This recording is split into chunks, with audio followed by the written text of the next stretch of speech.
Hello, this is Matthew again, and this is video 2 of my video response to the 2010 film, Waiting for Superman. Again, I invite you to leave any comments you have at the bottom, and I will try to cite any sources I use also at the bottom. In the first video, I discussed how the film defines failing teachers in schools, and how, for me, it is not a satisfactory definition. There needs to be a better way to evaluate teachers in schools other than simply test scores and dropout rates, as it's not accurate in my opinion. Another claim the movie makes is that teachers' unions get in the way of firing failing teachers. Now, I completely agree that one of the best ways we can improve schools is by improving teacher quality.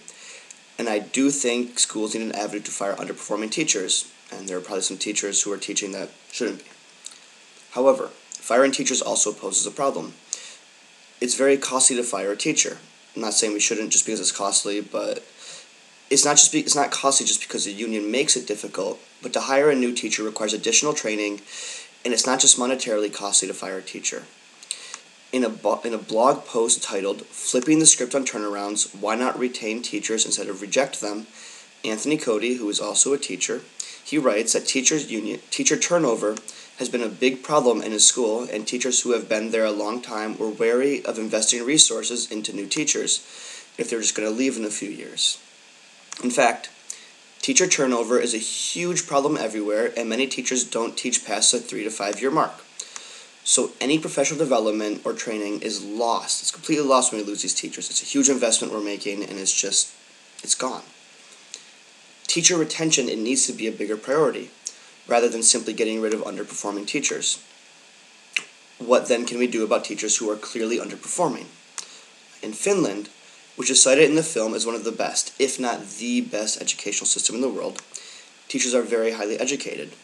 It is seen as a respected position on the same level as doctors or lawyers. In order to teach, someone must have at least a master's degree. And their continued professional development is something which is routinely carried out. It would be completely impractical in the United States to retroactively go back and make every American educator get their master's degree. However, increasing the level of professional development opportunities is something most schools can do. Having seminars on how to become better teachers, we can take the teachers we already have and improve their abilities. Additionally, there needs to be a strong support system for new teachers, a mentoring program. I cannot describe to you how overwhelmed I felt my first day of teaching my first year, and how much better I felt having a mentor teacher there to help guide me through my first few years. By having someone there who has been through the educational struggles, who has seen the mistakes, knows what should be done, I was able to get through my first few years of teaching more confident in my ability and more interested in continuing education related to teaching. Mentoring becomes even more important if we do actually let teachers go. As the replacement teachers, they won't necessarily be better teachers, just newer teachers who have less experience and will need a strong support system in place. Much like how doctors must go through residency before they are actually doctors, teachers also need that hands-on experience before they're officially teachers. And they need continued support once they do become full-fledged teachers. This goes for the administration, other teachers. It can't just be threats that if your students don't pass the test, we're going to let you go.